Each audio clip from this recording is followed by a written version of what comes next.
I'll shut up now and introduce the first speaker, which is Ian Mason. Ian Mason. I'll introduce yourself actually. Ian Mason, I'm Data Integration Manager for Smartline. I started in the project in October, so I'm very new to it. The previous one I met Darren for it. We've been collecting a lot of data and we'll come and tell you all about it. So Laura's going to do the political introduction. Yeah, just a very quick introduction from me before Ian goes into back more detail around the data that we're collecting as part of Smartline. So Smartline is a European ERDF funding project. It's led by the University of Exeter, and other partners are Coastline Housing, Volunteer Cornwall and Cornwall Council. We've been running since March 2017, and it's a really exciting innovation and design project, working primarily with coastline customers based in the Camborne, Redruth and the Logan area, collecting a large amount of environmental data around indoor environments in terms of temperature, humidity, air quality, utilities usage, gas, water and electric, and also doing a lot of work within the community around challenges that people face, their relationship with their neighbours, their communities, their health, their well-being, and other areas, and pulling all of that data and information centrally, and then working with Volunteer Cornwall to help support those people, signposting them or acting upon some of the challenges that they've got in place. So we've got another just over 12 months to run on the project, and was really pleased to come and speak to you today, and the network that's already in place, because there's a large focus on the project about engaging businesses, Cornish SMEs, so including startups, through what we call knowledge exchange activity. So it's a real focus of the project where academics and the expertise within the university can engage with businesses and provide support, resource, funding to develop new products and services around health and well-being. So that's the broad focus from the funders' requirement. So we work with businesses in sharing information and knowledge that we collect, but we're now at a key part of the project where we're looking to make the data that we have collected available to the wider world, if you like, through the Smartline website and through our partners Urban Tide, who Ian's going to explain a little bit more about. We've got an event planned for the 16th of January, which we'll perhaps talk a little bit more afterwards if there's interest in terms of attendance and finding out a lot more detail about the research activity and the data that's being collected. Okay. So that's why we've done what we've done. It's, I think Laura's covered a lot of this already, but the key areas, Camborne, Redruth, Illigan, and I know how to say it. That's why I waited Laurie to say it. That's how you say, yeah, I always get it wrong anyway. It's we have put sensors into front rooms, bedrooms, and also utilities. We're collecting data every 5 seconds. So there's approximately 10 sensors per house, 5-second data. So we're looking at up to 900,000 data points a day. Going up to USmart, who are a partner we chose. Very embarrassing because they're based in Edinburgh. We couldn't find anybody in Cornwall at the time to collect this data for us and manage it and put it in a way that people would gain access to. So I found that when I joined the project in October, I found it really hard to believe, because we've already got enough people in this room. I'm sure would have been capable of helping us there. At USmart, they developed a product for Glasgow, smart city, data collection. It was all about bringing data in from lots of different sources, storing it securely. You put a data set up there, it'll automatically build the API for you, it'll create all the links, you can do it with your iframes. It's a very clever platform, it's very simple to use, and it's got a lot of government backing, and it's, what's the word I'm looking for? It's a local government approved source for data, so anybody who's in government can use it as a portal to put the data on. If you look at the bottom of there, this is a bit we haven't got to yet. We're not doing any AI on the data, so the data's coming in. We're doing research work on the data, and some of that research work would maybe be building towards an AI model. But in terms of where we are at the moment, we're collecting data that could tell you that house there current way they're operating. They're going to have mold problems in 3 months' time. You know, there's lots of useful information that, with the right tools, could be pulling things out and making decisions. So it's a bit we've got yet to explore. So we are going to end up with close to 300 million sets of data points. You know, What is the actual data? I mean, the sensors recording what temperature? temperature, humidity, estimated CO2, sorry, equivalent CO2, Okay. yeah, gas, electric, water use, Air qualities, yeah, PM. PM 2.5. So Right, okay. no, the radon is something we'd look at, but radon sensors for real-time data collection, you're talking about another order of magnitude in cost. But coastline themselves have been mandated by Well, it's their own decision. to So do they're putting in the sensors, which will sit in for 3 months, be collected and sent off for analysis. So and then they'll take remedial actions on the housing stock. So real-time data is one part of it. Baseline surveys at the start of the project, looking at health, well-being, interactions with community, etc. So there's a lot of additional data that isn't sensor-based about the people and the participants of the project. Plus, from coastline, we've got a lot of housing stock data, the age of the property, number of rooms, the construction methods, etc. So again, linking some of it back, you should be able to look at patterns in the use of the data and temperatures against outside temperatures. We should be able to see lots of patterns emerging, and that's where we're after help really. So the U-Smart benefits are, as I say, it's secure. They create that 600% figure, saying for £1 spent on sensors, coastline would see a £6 saving in their housing stock costs. They've done visualisations for us to give people whet their appetite into what their platform can do, and that's the open data. Government was a bit I was trying to get my around. Fault identification. We've just been to see one of the other partners, Blue Flame, have done the installation for us. They manage gas boilers and everything else. They'd love to know in advance when one was about to fail, rather than when it's failed. So I think they've just won awards for walking out in the snow last year and rescuing people. But if they'd known they were going to have those problems before, there's lots of things, and AI data from these sensors. There's scope to do stuff. There's scope to come up with products and ideas. So the key thing for the product is we're based in the medical part of the Exeter University, so we are an e-health well-being. So that's sort of big part of our project is how we're going to use this data to help people. And I say the rest of it is the asset management. So it's simple. I need to show you guys this. It's just data being graphed, but it's been split up by different houses, number of occupants. Can you see a relationship between number of occupants in a house, humidity levels, etc. So our researchers, the research team, they've got putting together lots of conclusive and meaningful studies based on this data. But there's so much more that can be done. So I think this is what we're all going to cover about later. Is typical, our data is all locked away. We've no idea what it's telling us, and we're not using the technologies that exist today. Google Cloud's Google Analytics. We're missing.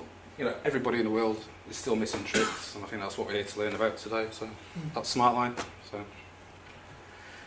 I think we should take a few questions if that's okay. yeah. Lauren. Is the baseline survey data going to be available as well as the sensor data? Yes, but not all of it. And the biggest project we've got at the moment is anonymising everything. Yeah. So it is a big thing. There's a certain end of the day, there's a lot of research going on at the moment, and at this stage, some of that research the data will be held, but the end of the project ideas for all to be open, all available. So it's the end goal. You've got information about the residents, and of course you've mostly gone over the fact that this could politically or be very inconvenient in some of its results. I'm trying to be very polite here, and that could be biases which could be inherent in that. And I know this is a big thing when we talk about data, but you've actually got the people who are in poor circumstances. So some conclusions could be brought out from the data which could be misconstrued and unfortunate. I'm trying to be as you see what I mean? Yeah, absolutely. How have you managed that, or you just gone, here's the data and what will be will be? Well, you're right in terms of this is a risk generally, isn't it, in terms of opening up data, be it a corporate, commercial organisation, an academic university, or a funded project. So we need to manage that as we go through. I mean, this is the start of a relationship in terms of what data we're looking and what we're able to release. But as the project develops, more data is collected, we can anonymise it to sufficient levels, then we'd look to increase and build on the relationship with input from others. So where we are now is just the start. We do have to be very careful about what we're able to release and what findings that may be. Certainly in terms of the work we're doing with businesses around IP, so intellectual property and other commercially sensitive areas, we'd need to consider those as any relationship and findings. And we're doing a project with you guys, so you have to send it to me. Otherwise, I've got James to contact Eric, so I think it's amazing. But no, it's a fair risk. No, it's a big thing, and from GDPR all the way through, we're looking at. I mean, one of the things we've got to do is find a way of testing when we finish anonymising the data. Have we actually achieved what we've tried to do?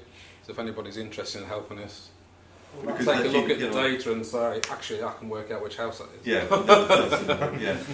That's what I was wondering. Do you have any predefined criteria regarding anonymisation, or is there a structure that you've been given, or is there anything published? No, that's what we're working on. So that you're responsible for that yourselves, kind of thing. Because we've looked at other. Well, last time we were talking about NHS data, and the access seems to be an issue, and anonymisation was a thing. I was just wondering if there was any bodies or things. No, well, it's a valid question. I don't know. It's a straight answer, so that's what we're fishing for. I mean, we'd welcome any experience and conversations that you've had dealing with this scale and type of sensitive data and what existing methods you and other organisations have used to make sure that it's done effectively. Because I want to ask Tarek that having the data, because this is unusual, that it's a lot of data but few people. I've never dealt with a data set like that it's a lot of data with fewer people. Usually it's like some data with a lot of people, and that sort of challenges of how you do modelling on that sort of more vertical form of data. Yeah, so I used to work in government. That's what I was asking. I used to work around security policy framework and all the rest of it. And there was a big change a few years ago in how we worked with this kind of data. And the main shift was away from prescriptive processes for doing the analysis of risk, more towards application of common sense. And part of that common sense is to work out, well, what are the modes of failure that this could go wrong, and once you've mapped those out, then thinking, well, how do we mitigate that? So yes, it's an unusual combination of lots of data about few people, which means it's easier to de-anonymise in some sense. But can you get models from that sort of data structure? Because normally it's like a lot of people with less data, but doing it that way. I'm trying to get my head around how to. You can do dimensionality reduction. You can do all sorts of things. There's all sorts of models that work on. Because you can make very quick, because there's fewer people, it could make some assumptions about a particular kind of person or because you haven't got many features of the person. Sure, you see what I mean? Which we might find that in someone's flat that has an unusual kind of thermal property because their downstairs neighbour is operating a cannabis factory. One of the questions we get asked when we're installing the sensors is, will it detect if I'm smoking weed? Which arguably it would off the PM 2.5. How many people is it? 300? It's 300. 300 properties.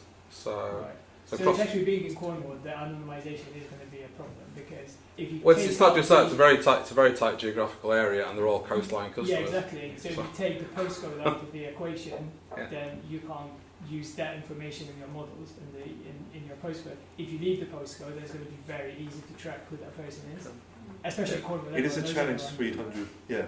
They're all coastline customers. They're all in 4 geographical areas. So your postcodes will be TR8, TR5, TR4, but after that I think this sounds like a good theme for a workshop. Yeah. To be done. Yeah.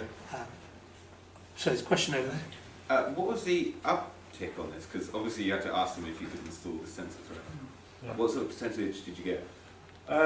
It was pretty good generally. I mean, in terms of other projects running, if they're working with, and we recognise the limitations of this in terms of it is coastline, so social housing. So similar projects where you're looking at private homeowners and private rented, the uptake is much more of a challenge. Mm-hmm. So it's been an advantage that the registered provider, so the landlord has that existing relationship with the customer already. Blue Flame and other partners already have the trust and confidence of those people, so recruitment was broadly very good. What they're getting out of it? No, that means absolutely free. It's based on consent. In terms of sign up, people have got the option to opt out and remove themselves or remove themselves at any point in time. So yeah, broadly, recruitment was very good. What, if anything, are you doing? Taking the data and feeding it back to the people themselves? We're just about to start that process now. So we've got an event on the 5th of December where we'll be doing some original analysis from the university, and then obviously the 16th of January we'll be doing work on an individual basis. I mean, can they look at their own? They have part of the project. We gave them tablets, right. And logins to the platform that's collecting the sensor data. So, and one of the feedbacks we've had quite a lot of is, okay, I can see what I'm doing, but how do I look against? And that's what we're about to start giving them. You can see where you're measuring against your people in your cohort, sort of thing. Was there any kind of almost community been born out of being part of this program that you found from just the participants? Yeah, that's very much the area that Volunteer Cornwall are leading on in terms of both the digital community, which we're trying to foster and generate. Recognising the cohort we're working with is broadly older, or the majority of people are older. So digital access, computer literacy is all challenges that we're facing as well in terms of providing training, ongoing support for tablet usage as well. So yeah, back to the question, people do have, if they choose to have a tablet and they've got the skills and willing to access their own data, they've got the dashboard that they can do, but it isn't a straightforward quick fix. Just wondering about putting it on TV. Well, we're doing it through the voice, so we do everything. Yeah. I have the unfortunate task of calling time, Yeah, but it's certainly lots of interesting questions. So next steps, we can send out a message to the group. Not everyone is here today, and you're holding an event in January to talk people through the project and the data. And I suspect the best thing to do is, from that, to have a series of workshops for those who are interested in having a bit of a hackathon or a focused set of sessions, maybe around themes like security or particular topics that emerge. Is that when the data comes out in January? We're looking to release elements of the data in the middle of January. January 16th is the event that we're working towards. Anybody who wants to get in contact prior to that, so there's a Smartline website, smartline.org.uk. And I'll send out a message to everyone as well with a link to the event. More than happy to have your questions and input prior to that. Fantastic. Yeah. It's a good sign when there's more questions than time. No. Thank you very much. Cheers. We're lucky to have another short talk from John Moore doing some very interesting and different work actually, and related to games and AI. So, do you want to take the stand? Should I unplug this one? Here we go.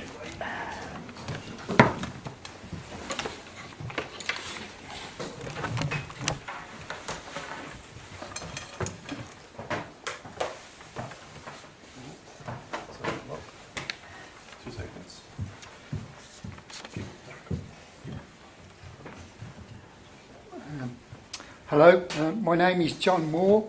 I am the founder of a community computer game design and development organisation, Caredo Digital Games and Media. Caredo means Black Fortress in the Cornish language. I am here tonight to discuss a development idea which we have in order to make our games more original, engaging and immersive for the player. It is a dynamic storyline generator we have identified a flaw in the current generation of specifically action-based role-playing computer games, ARPGs. The problem is that the plot lines for these games is usually rubbish. They tend to be very linear in nature and very lazily and poorly thought out. Effectively, the story appears to be an afterthought. We at CareDo have dreamed up a game concept which we will incorporate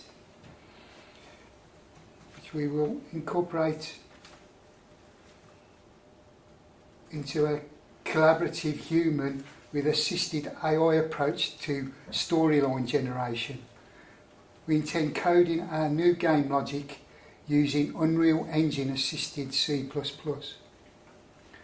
Unreal Engine has two principal AI tools for controlling the behaviour of non-player characters and or responding to environmental changes. These are behaviour trees and environmental queries. We'll discuss these tools at a later date, as this presentation is merely a general overview. However, links to Unreal Engine website documents I can provide. Firstly, a history of ARPGs and role-playing games in general. In the beginning there was Gary Gygax, the creation in 1976 of the Dungeons and Dragons tabletop medieval fantasy role-playing game. Every game designer knows of his work.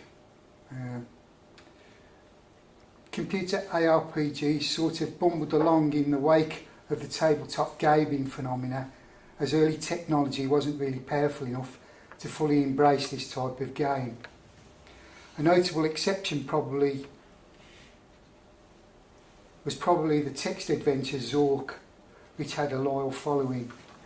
That all changed with the creation in 1993 of OpenGL and the game Doom by John Romero and Adrian Carmack. 3D worlds existing within the computer were now a possibility. Next came the phenomenon that is World of Warcraft, or WoW. The online version, a massive multiplayer online role-playing game, MMORPG, of the 1994 fantasy computer game was created in 2004 by Blizzard Entertainment.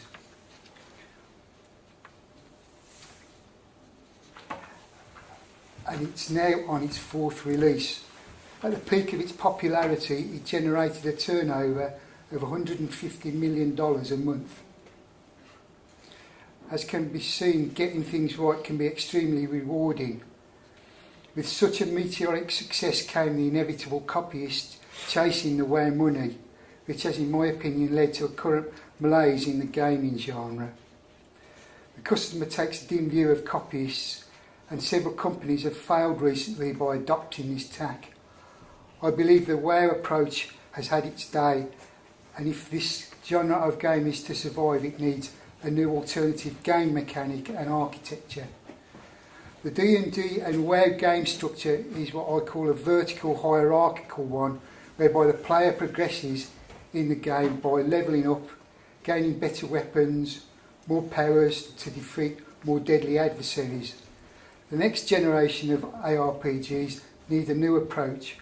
We believe we have devised something different. We call it horizontal game progression, whereby the player moves the story along by negotiating plot obstacles and advancing in a career path which is more realistic to real life. I can't elaborate too much at this point, as this is our USP, and truth be told, we haven't really fully mapped out how this will work ourselves. However, what we are sure about is that sophisticated AI techniques will be needed to control things. At the heart of our new horizontal game progression architecture will be an AI storyline generator. How we go about designing such a storyline generator. As a starting point, here is a brief summation of how traditional novelists may approach the task of developing the plot line of a new piece of work. There are two basic approaches. The plot-based storyline, whereby the writer already has a general theme and thread of the story mapped out. A famous exponent of this approach was Agatha Christie, whereby she would devise an ingenious method of murder and only then populate the world with interesting characters and utilise as a vehicle to tell the story and to either solve or commit the murder. Interestingly, she would only decide upon a murderer near the end of the manuscript by selecting the individual least likely to commit the gruesome deed. Alternatively, there's a character-based storyline whereby the writer drops the characters into a starting situation and lets the conflicting personalities of the characters thrash out the story. The current generation of computer games sort of fall into the first plot-based storytelling type. The engineers and graphic artists have devised ingenious action-filled levels to show off their talents and then almost randomly cobble together a storyline to link them. I find this approach unsatisfactory as the stories generated tend to be very linear in nature and devised by engineers, not really individuals renowned for great storytelling. I believe the technology is out there to create a far more dynamic, engaging and immersive storytelling approach to bring the gaming genre to life. So would you like to take a few questions? Yeah. Did you have a little demo to show perhaps? Or? Well, this is the sort of thing we're working on at the moment. We provide free training in 3D modelling, which I've got an example online.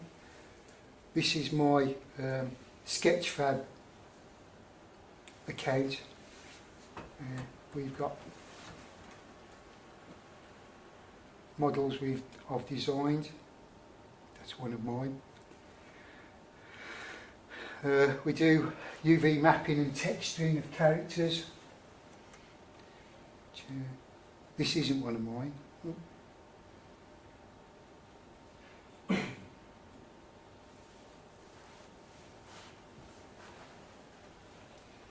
It's jumped.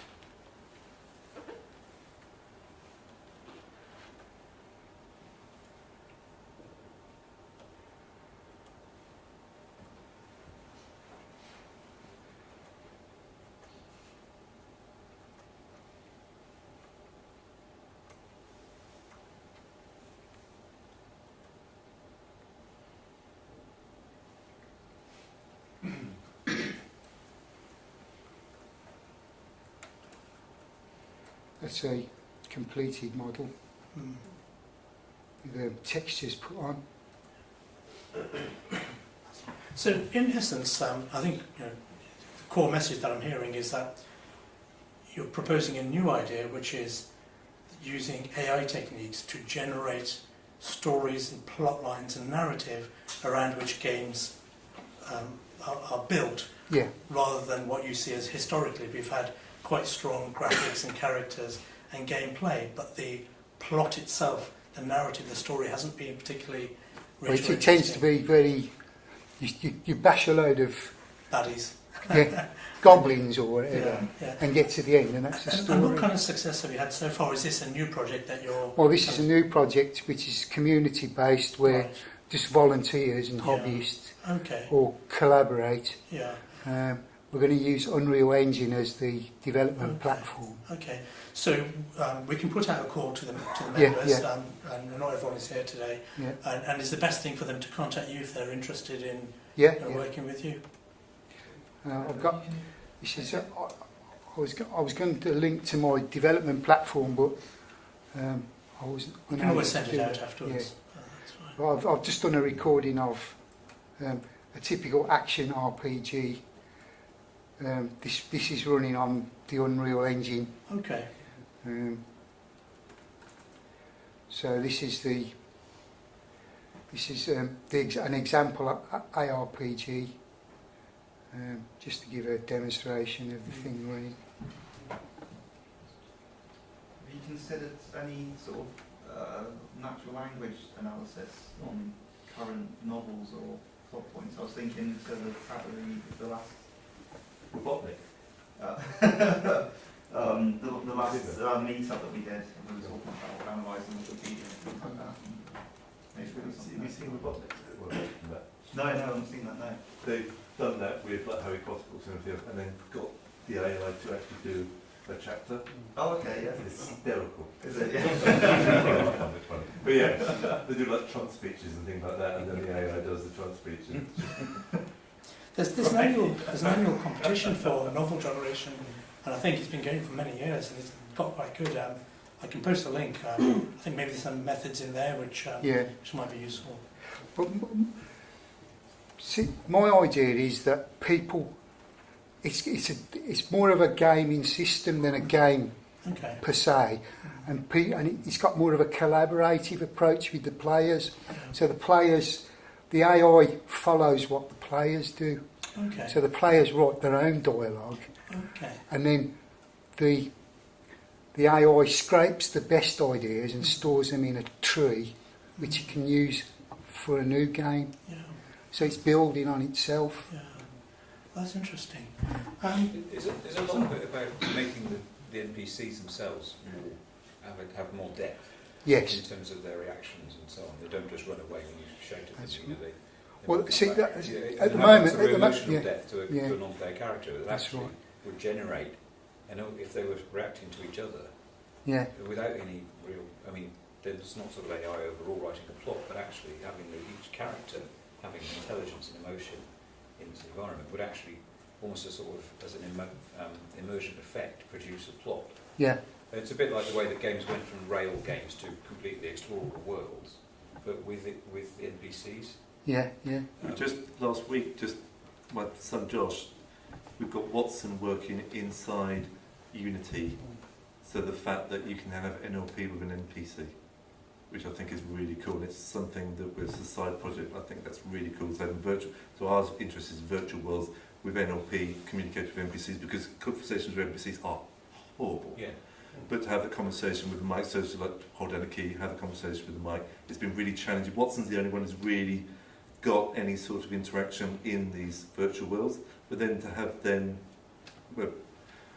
Josh is doing an SEO as part of his course, but that to me is really exciting, to put NLP with an NPC, and then you can have just a natural language, and NPC comes back and has a natural language. Yeah. So just in the interest of time, last question. So I'm a game developer, game researcher. Maybe there's not narrative, but I know a bit about it.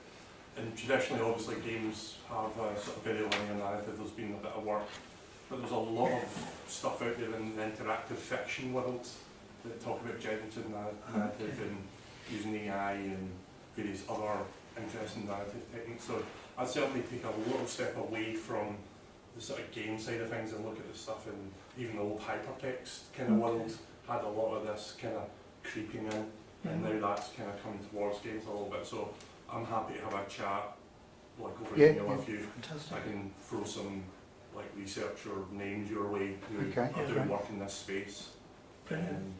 Like I was at a conference and there was someone who basically kind of modelled a free act structure and then built an AI that generated plots and storylines fairly easily. So there's a few interesting bits of work out there I can make you aware of if you've seen it before. Okay, great. That's what happens when you connect people. That's fantastic. I again, sorry to kind of press on time. It does feel like each of these short talks should be full talks. Again, it's a good prompt to have. Thank you. That was really interesting. On to the main event. Yeah.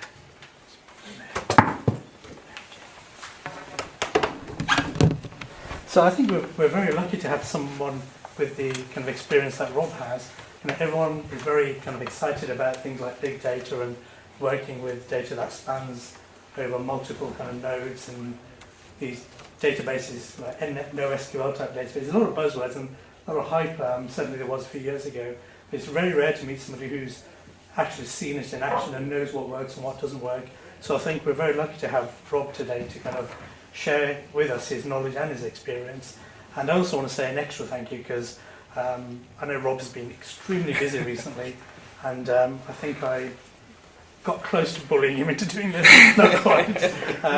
So an extra special thank you for Rob coming on. Yeah, Yeah, I did do some of these slides today, so if they get shorter towards the end. Thanks, Tariq, for asking me to talk tonight. The talk last month was great, and it'll be difficult to follow, but I'll have a go. It's a real pleasure to talk to you all. I don't do this kind of thing very often, but the more time I spend programming, the worse my eyesight gets, the more weight I put on. So doing things like this gets me out of the house, which is quite good, and gives me a good opportunity to revisit a lot of the thinking on this topic that I've done over the years, which is always good because you always come up with new ideas and there's new things out there as well. So that's good. So what's big data? Well, they define extremely large data sets that may be analysed computationally to reveal patterns, trends and associations, especially relating to human behaviour and interactions. The talk that I'm going to give today is about architecting software for big data. So this includes analysis, storage and processing. I come from a product background though, so I'll be mainly talking about real-world usage from my own experience.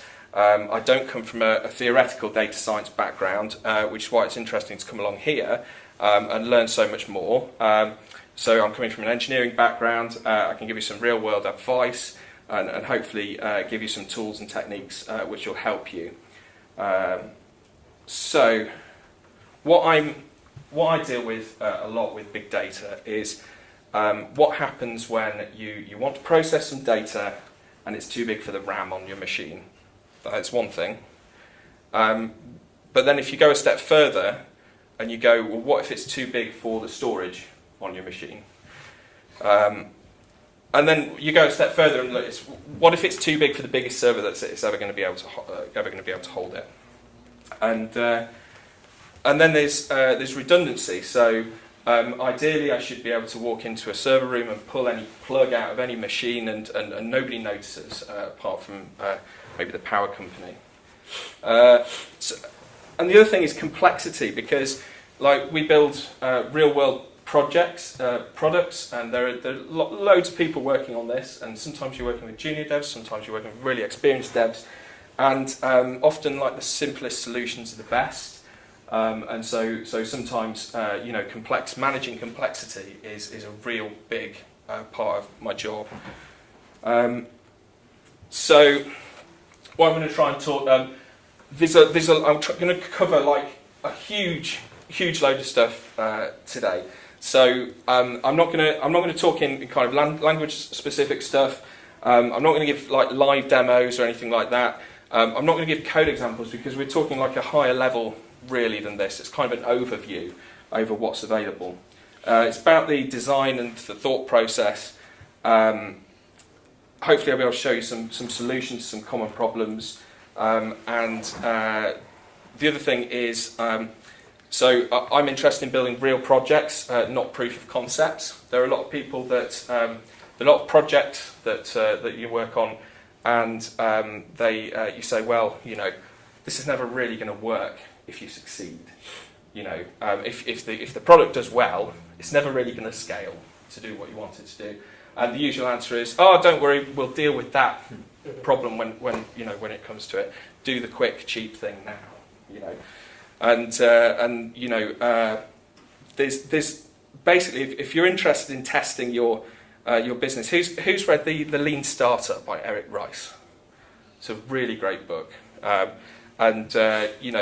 there are really good ways of testing your business and really getting getting everything down before you start writing code. One of the great things about examples of this really is Dropbox. So they went to investment companies and they said, we've got this great product. The investment companies went, we don't believe anyone wants this. We don't believe there's a market for it. So what they did is they advertised the product to sign up as an early access user before they actually built it. And they had a huge, massive success with that. And I was one of those people that signed up to that list. And then they were able to go back to the investors and say, yeah, we do have a thing. They knew how they were going to build the project. They talked it out. They figured it out between themselves. They just needed to prove it was going to work. So we're talking about building real products. I'm all the tools I'm going to mention today are free and open source, but there are a couple in there which aren't, and I'll try and mention them if they're not too obvious when they come up. Okay, so this is what it looks like when you get a lot of web traffic. This is kind of something going back to writing software that is not going to work. I was thinking if we plan to fail, we might just succeed at failing, and that's the issue really. Is when you enter it and you think to yourself, well, we'll make it for now, so it can only sit on one server, and then when we get to the stage when we know it's a real success, even if it doesn't take any more time to actually architect the platform properly, then I always think it's better to do the right thing. So I work for Flamoco. I guess the best way to describe me is a kind of a platform architect, but I write mobile apps and I do a lot of back-end stuff. And I'm also I'm the Vice President of the Chamber of Commerce in Redruth, so hence promoting Redruth a bit earlier. I'm a technical director in a company called Skills to Use. I'm also the managing director in a e-commerce startup. I'm a self-taught programmer, and recently this year found out I had ADHD for the first time, which explains a lot, especially about writing the slides last minute today. So there you go. So at Flamoco, we're a software development agency. We work with some big players like Sky, Vodafone, the NHS, and Leica Geosystems, and lots of other ones, too many to mention. But one of the things that really is challenging for us is deployment, because of the number of things that we have to manage. So I just want to go over a little bit about the problems with big data, so that we're all on the same page before I go into here are some possible solutions. So let's talk a little bit about scaling and some terms I'm going to use.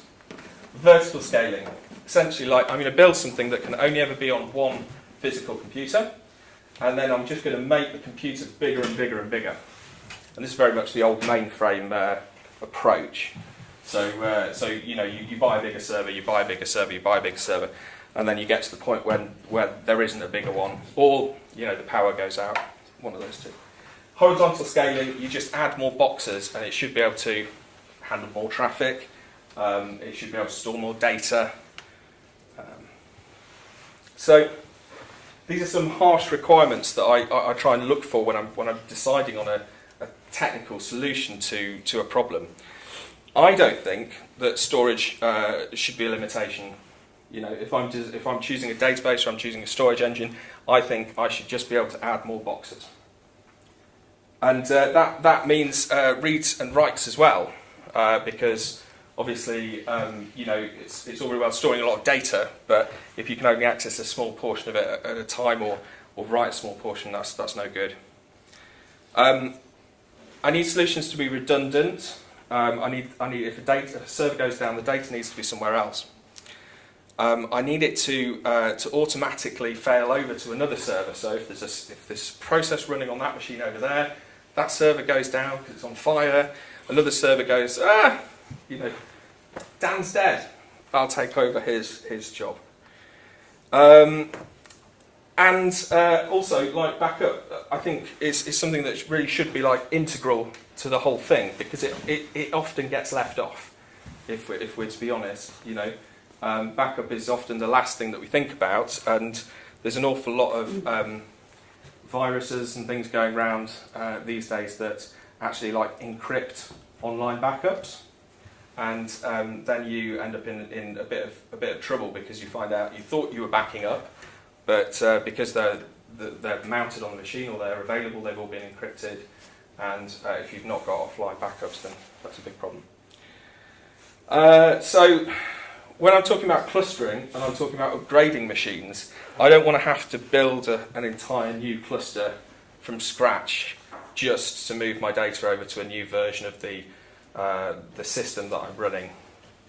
I want to be able to switch a machine off, upgrade that machine, add it back into the cluster, and the data still be there. You know, it comes back and it goes, you know, I'm here now, you don't panic, guys. I'm on the new version though. They can intercommunicate, and then you can one at a time go through all your servers and upgrade them all, and be fairly confident you're not going to lose data, although always test. Rack awareness is hugely important because we live in a lot of these products that we're talking about, especially the big data ones, are global products. And for example, we had Invictus Games was happening in Australia fairly recently, and having servers in every region across the world is really important because the speed, the ping time, the number of requests that things are making. So, you know, being rack aware means that the database or the service knows that these are the ones that are close by. These are the guys that I can back up to, they're close by, but these guys are far away. They need like complete cache of everything, really. So it's good that software for big data should be able to handle that kind of thing. So you want the data accessible as quickly as possible, obviously. Big data work, you want to be able to compute it, you want to do some stuff with it, so you need to be able to get it down, work on it, put it back really quickly. Obviously, open source is really important if you want to keep the costs down.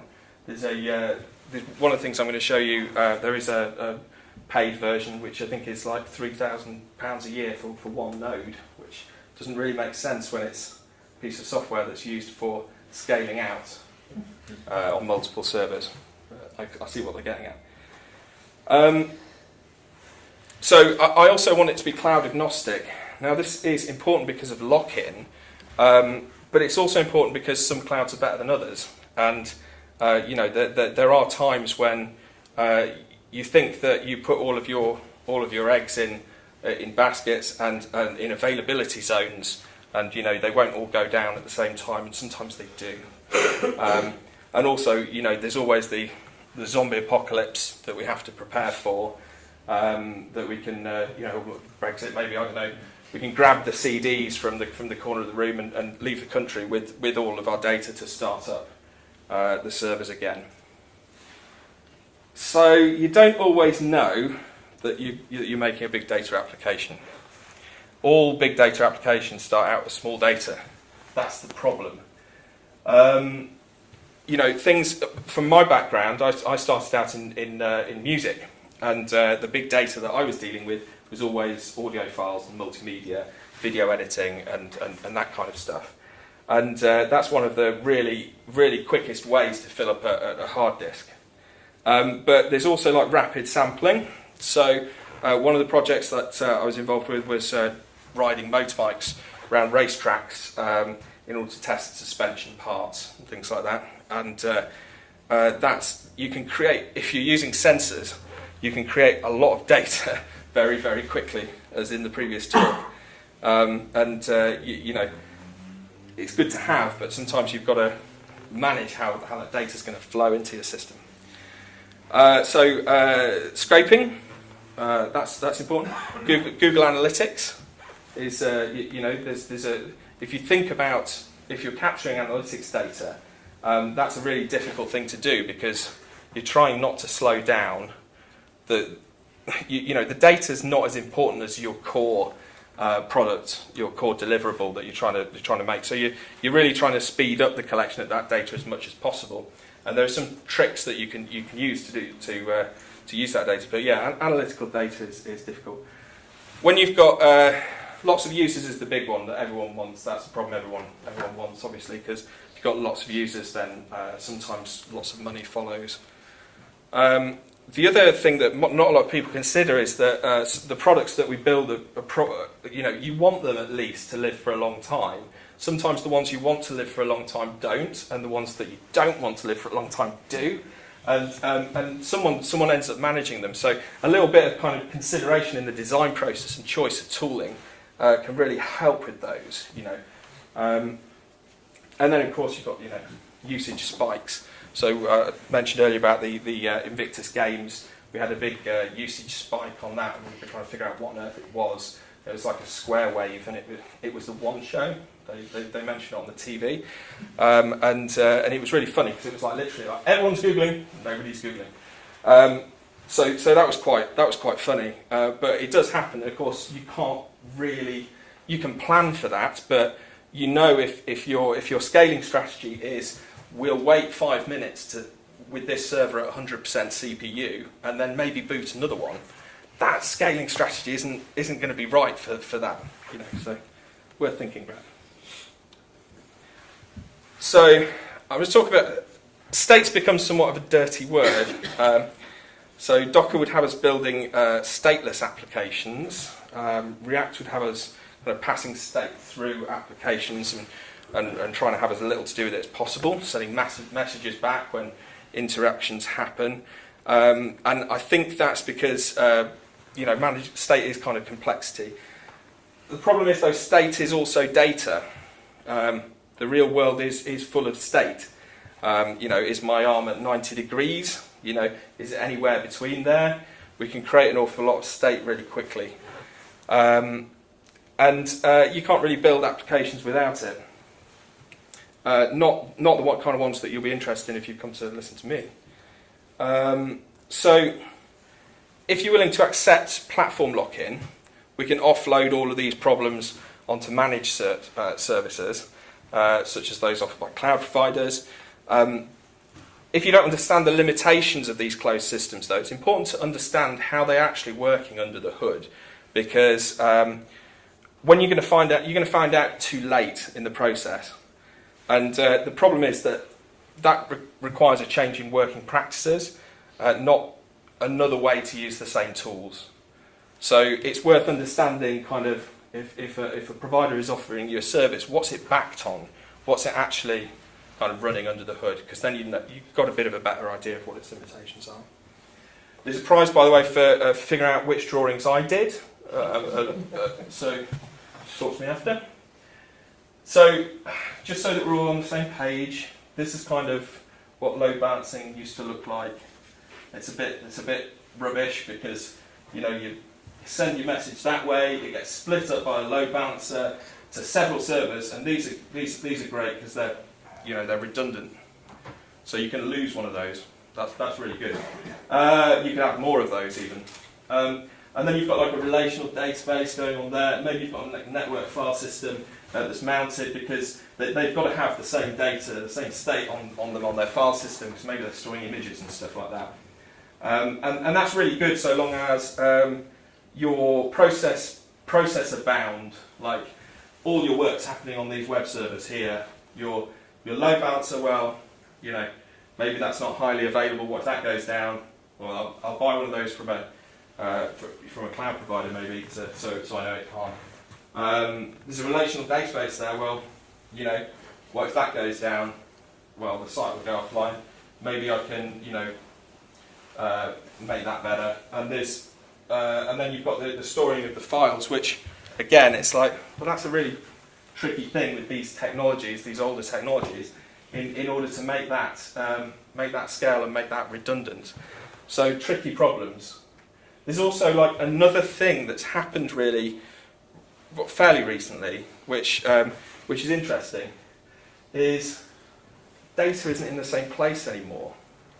So where you had like a relational database, which is actually really good for building UI, because you can query it for like count these many rows. I'll just get the bits of data that I need. You change the UI, you can change the data that you want to query and stuff, and you sort it accordingly. So increasingly, you see that the data is actually being stored on the device for various reasons. Because if you build an app that is just communicating with servers and you lose an internet connection, then your app's completely useless. This is an interesting kind of thing here. You've got the REST API, the JSON API, is communicating with a load balancer, which is then splitting it up throughout the API.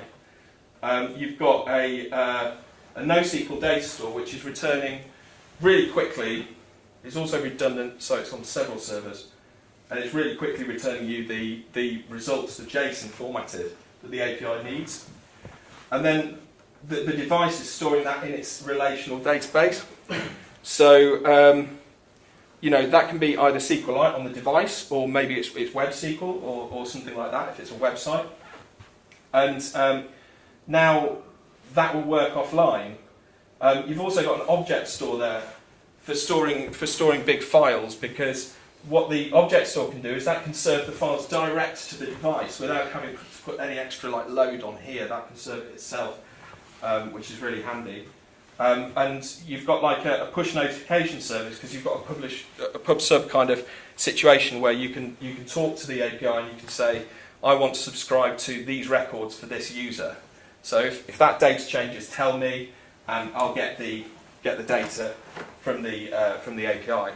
And the reason that that's done is because this app isn't on all the time.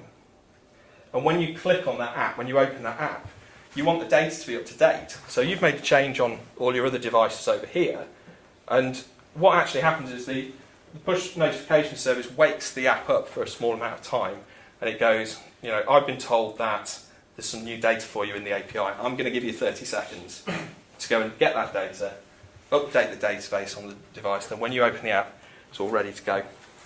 So that's a kind of, it's not perfect, there's a lot of issues there, but there's, you know, you see that more and more as apps are becoming a thing, and, you know, obviously internet connection's getting better, but it's never going to be always on. So if we walk up our software stack, if we start it from the bottom, when you're doing a lot of computation, it helps to keep the data you're working on as close and readily accessible as possible. It'd be great if we could keep everything in memory. That would be really good. Working with junior developers, this is probably like one of the really big problems that you come across, is them not thinking through, and then data grows, and then before you know it, all the data is being loaded into RAM, ready for it to display. It's not been paged or something like that. So you do get a lot of bugs that way. Obviously, we can't control the amount of RAM in a machine. Sometimes if you're doing some calculations where you need really, really quick random access to parts of your data, there are some tools that can really help you out. So Redis and Memcache are really widely used on the server. So they're basically, if all of your servers had like a shared piece of memory that they could all communicate with, it'd be really useful, because maybe one server over here is doing a computation and it can save the other server from having to redo it over here. And that's kind of what they were made for, these shared caches. They're called caches, because basically it started because of relational databases couldn't scale. They couldn't scale fast enough. So people are going, well, what can we do? I know, we'll store pre-cached content for these pages in Memcache, and then we can serve it back to you. But they're being used for a lot more things, because they're really, really quick. So they're essentially key value store. So you can save, your key can be whatever you want it to be, an ID, a random string, maybe, an email address, and then the value can be, again, it could be structured data, it could be JSON, whatever you want. I would always probably say, if you're going to check one out, use Redis first, because Memcache is a bit older. Redis has a great feature of persistence, so you can actually save your data. And there are some applications out there which they don't store a lot of data, and all they do for their database is they're completely backed on Redis. So it actually saves the memory into disk, and there's no database involved. So that's pretty cool. So it's really simple because it's key value. You give me this, and it returns it back to you. Incredibly quick, even though it's bound over the network. The actual retrieval of the data is about as quick as it can be. It's clusterable, so if you run out of space, you run out of memory, it is bound to the maximum amount of memory you would allocate to Redis, but you can always cluster it, you can always add more machines, and obviously if you want to be highly available, you probably should. It's obviously all these lovely things as well. It's got lists, which are really useful, sets. So if there's some kind of computation where you're trying to deduplicate data and things like that, and you try and do it really, really quick, but you don't know if it's actually going to fit in the memory on the machine that you're doing that on. Maybe you're doing parallel processing on a massive scale, and they've each got like 500 meg of RAM, but you've got this big Redis installation that's got a terabyte of RAM. Who knows? So yeah, that's a really good, really quick way of deduplicating. Yeah, there's also a cool thing that Redis does, which is RAM to flash, where you can actually save, you can actually add a flash drive as more RAM to Redis, and then you can have the stuff you access really, really frequently is just all in RAM, filling up 100% of the RAM that Redis uses, and the stuff that you don't access as frequently can then be moved onto flash, which is cool. One really useful feature, especially when you're dealing with saving API keys and little bits of information, is the expiry. So, if you're giving someone a token to use an API, you want to know that after a while it's going to time out, that token's going to disappear. And an in-cache memory like this is really good for those kind of things. And Redis now supports pub sub channels, so you can actually create a channel, which I guess like BBC Two, I don't know, and you can say, okay, you can call your channel whatever you want, and you say, I want to subscribe to anything that changes in this key store that's part of that channel. And then you'll sit there and you wait for a change to happen. And as soon as a change happens, like more data gets added on that channel, you can then take that data and you can compute it and you can put it somewhere else, or you can put it back where it was in the same key. So that's a really kind of quick way of processing data as it's coming in really fast on a stream. And it's also got transactions. It's quite useful. So just really quickly, because I talked about caching, even though I wasn't really talking about it in terms of caching, I want to talk quickly about Varnish and this style of cache that sits as a load balancer. Because if you've got web traffic, you've got video, you've got stuff that needs to be in every continent all around the world, then having one of these servers sitting there in that availability zone, being the cache for that is really useful. Probably a lot of you will have used kind of Cloudflare or similar things, and this is kind of what they offer, is this with extras. Want to make sure I talked about that. It's also useful for like improving your connections as well, because it'll automatically gzip things when it can. It'll use HTTP2, which kind of keeps connections open, which is quite useful. Handy for like a global CDN. So let's move on from the memory side of things, because I think that it's fairly definitive in terms of that's just a really good way of saving big data that you need to have in memory really quickly. So what happens when the database, the data that you're storing, becomes larger than a single machine? What do you do when traffic reaches the point where you have to scale both reads and writes? So some of you that are coming from a SQL background may be thinking, well, I can add slaves, but scaling writes is a bit of a different beast when you're looking at that. So I'm going to go over some relational databases, because they are still the most common. MySQL is still the most commonly used database, and a lot of software is built on top of it. So let's talk a little bit about that and why kind of alternatives were developed by companies to enable them to become some of these kind of technology giants that we see today. So I think it's fair to say that without the development of more modern database technologies, we wouldn't be talking about big data at all. The huge opportunities that kind of data analysis, machine learning give us to understand that data is great. And one of the big problems is it's just often too cumbersome to handle. But But for the most part, the majority of new software being written is still written against these relational databases. So let's have a look at them from the perspective of storing big data. So they're usually queried with SQL. Can anyone tell me some of the common issues with SQL? Hierarchy, nesting. I used to be a relational database manager, and I'd rather shoot myself than never do that again. Yeah. Injection attacks? Yeah, injection attacks. Keys. There are a few, as you can see. SQL's it's got its good points, but there's definitely some problems. I think half of the problem as well is because we're all used to programming, often coming from like object-oriented standpoint or data structures, and relational databases need a lot of massaging of that data to convert it from kind of strings back to integers, to move it through into the object structures that we're used to working with.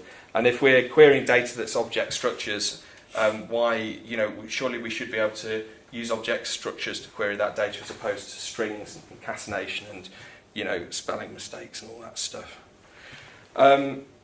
So the other thing is a fixed schema doesn't work well with modern iterative agile processes, because when you're doing startup these days, you want to iterate quickly, let's say fail fast or whatever, move on to change all the time. So if you define a schema, then every release that you have to do, you have to then modify that schema, and you've got to drag the rest of the existing data along with it. So a lot of the kind of newer databases, they've got a bit of flexibility with that. So some it is possible to set up a master-master replication, but there are issues with that, which I'll go into later on. It's good for tabular data that doesn't change its schema very often. It's quite good for modelling relationships with joining lots of tables together. So this is important. It works best with kind of almost fully normalised data. Occasionally, I've worked with some people, some programmers they really care about data normalisation. And if you look at the projects they work on, the number of tables in those relational databases are insane. They're huge. And also, there's the length of time that the queries run is huge as well, because they're doing so many big joins that it's never going to work. The other issue is scaling. So in order to scale the storage requirements, you have to do what's called sharding, which we'll come on to later on. Usually they've got like master-slave replication. So you get a kind of delayed slave there that's sitting, getting the data from the master. It's not quite in sync. And then if something goes wrong and your master goes down, then usually, I know it shouldn't work this way, a guy gets a call at 3 o'clock in the morning and SSHs into the server and then reconfigures the database, and by about 2 p.m. the next day, you're back up and running again. And then, typically, so in order to scale, you probably end up changing some of your application in part, and SQL and relational databases are good at handling change to your data. So sharding, if I want to store more data than will actually fit on a physical box, and I'm doing it with a relational database, the only real way that I can do it is to chop up the data into logical segments. And here we've got a kind of example of what this might look like. So, your network request comes in from your load balancer, your app server goes, oh, who is this user? It queries maybe you might have this, you might have an active kind of global locator database, and first it checks whether it's in memcache, because that's slow, because it's a relational database. So first we'll go to memcache, we'll go, do you have the location of this person's data? And memcache goes, no, sorry, so I'll have to go to the big database here, which of course I need an active and a standby in order to have redundancy on that data, so there's 2 servers there. All of these are servers, by the way. So then you go, okay, well, I know now my user's data is on shard number 3 over here. So first thing, so I go down to shard number 3, I get the user's data, and then we're all sorted. So, and then of course all these are backed up to this data warehouse, which is just kind of a backup location to chuck all this stuff. So there's quite a lot of servers there, and there's quite a lot of them that actually aren't doing anything or doing very much. And the other problem is, like, how do you chop your data up? Because when this requires a real kind of look at the data itself, you're going to lose the relationships that are the reason that you're using a relational database in the first place. Because it's really difficult in order to, if you're scaling something that's already been written, in order to say, oh, I want to do a join on a table to a database over here, it's really difficult to do. You have to store different locations. And you've also got the problem of moving your data in the first place. So say if one of the servers goes down, you need to replace it, or maybe add another server because your data's growing quite quickly. You're then going to move the data from one server to another. It's a bit of a pain. So there's also an issue with the auto increment ID that a lot of these systems like MySQL use, and a lot of them are based on this idea of having an auto incrementing number. And the problem is someone's got to be in charge of that number. So in order to find out, I've got to save this data, I need to save it against something, a primary key, a reference for this data. And you know, if it's a numeric number like this, I've got to ask someone, I've got to communicate, so I've got to send this data, and then someone's got to be in charge of saying what primary key you're going to give this data. So that's got an issue because it's geographically centred. It's got a load on there, so there's issues with that. There is an easy answer, which is the UUID, which is essentially just a random string of characters, but it's so random that the chance of it occurring, the chance of them reoccurring and you getting a collision on those random string of characters is like, I don't know, longer than the life of the universe or something. So yeah, it might happen, but you know, worse things happen at sea. So it's really, really unlikely to happen, and a lot of them are hardware accelerated. So, for example, in your phone, if it's generating a UUID, it's going to have a very clever randomness generator that's going to create that UUID for you, and it's going to have a very high degree of randomness. It's also got the advantage any server can create that ID. So you know, any one of multiple servers, the web servers themselves can just generate one. They don't have to kind of go to a database and then get returned an ID. They can set it themselves and they can send it to a different location. Even client side, these can be generated, although bear in mind that some things have a better randomization than others. It's still really random. So the other thing I talked about briefly is data normalization. So joins in relational data are really, really slow. Talked about that already. The more joins you get, the slower it's going to get. And the bigger the data gets, the slower it's going to get. So what you have a lot is you've got products that are written against a relational database, and they work fine when the developers in the office are the ones that are using them. And then they put them out into the real world and they get real users on them, and some enough data goes in there that it just starts to slow down and creep. And that's even with proper indexing. So with joins comes complexity. Your queries are going to get really, really long the more joins you have. And obviously the server has then got to understand that query and then return results to you. So there used to be data storage advantages. Storage used to be expensive. Now it's one of the cheapest things we can get access to. And it used to be that you got a bonus by saving less data using IDs everywhere. Not really anymore. So when you're thinking about how you should normalize your data, really the only thing that you can think about is how your data is going to be read and written, because sometimes, depending on the data, a strategy of full part normalising the data will actually be much quicker, and if you're unlikely to change that data very much in the joined table, then you can avoid a lot of extra processing time there. So the other thing is that the way that data is expressed is generally through arrays, sets, hash tables in our code, and that's really kind of how the data is going to be used. So storing it in a way that's very similar to the way that it's actually going to be used within the program is always kind of a lot easier to handle.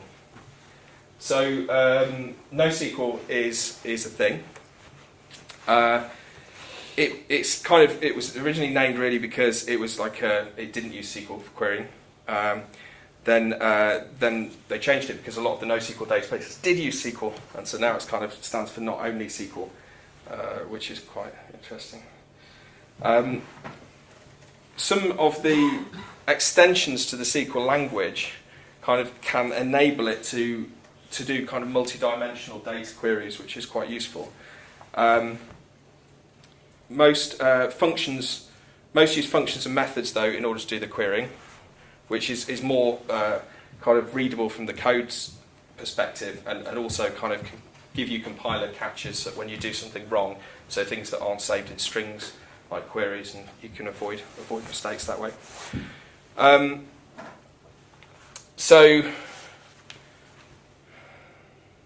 Sorry, just reading my notes. So it's not really about the way that the databases are queried though. So one of the, a good example was the big table, which was kind of Google's first wide column store, and big table I think is still available. You can use it on Google's cloud service as well. Pretty sure. So obviously it's proprietary, but there are other kind of ways of using it as well. So wide column stores are kind of like, they're a database that you don't have to use all of the columns all of the time on. So you can have sets of groups of columns, and you can say, okay, I'm saving a user, so a user has an email address, a name, password hash, and things like that. So you can define sets of columns that are often queried together, and choose which sets of those you're going to save with that data. And those columns generally stored together. So the names and format of the columns can vary, which is quite useful. It can kind of be thought of as a two-dimensional key value store, in a way. And this is what I was talking about column families, which are kind of stored together. So one of the cool things that Google did quite early on was develop MapReduce and realise the benefits for distributed systems, and this kind of comes from functional programming, although it's not quite the same concepts that are used. So it's generally used for processing large data sets in parallel very, very quickly through lots of machines. And it's got the advantage that you can write a map function, for example, here on some data, and every time that data changes, the map function will be rerun. And then you can very, very quickly, because if you're changing your entire data set, or you're changing a lot of data, you can then pass that out to workers that will be running those functions. So they can all run in parallel, which is what kind of brings its kind of speed. There are a lot of, I would imagine there's probably quite a lot of data science applications that you can do purely with MapReduce. So you can get a lot of kind of your work done for you without even touching a server. These can all be run kind of through the database, which is really cool, I think. And also kind of a replacement for SQL. They can do pretty much everything that SQL can do, but completely changes the way that you think about data. Obviously, MapReduce is kind of, you tend to preemptively run them, so you need to know how your data is going to be used. You know, unlike kind of a relational database where you can query things you haven't even indexed, in a NoSQL database you tend to have to specify how your data is going to be read before you query it.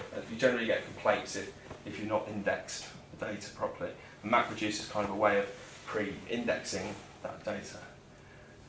So it works really well for unstructured data and structured data.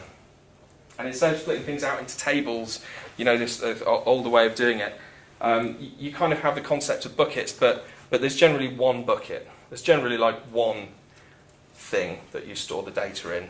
But what MapReduce can do is it can query the data as it goes through and go, oh, what are you? Are you a user or are you a beer? I'm a beer, so I'm going to run this MapReduce function over you. I'm not going to run it over something else.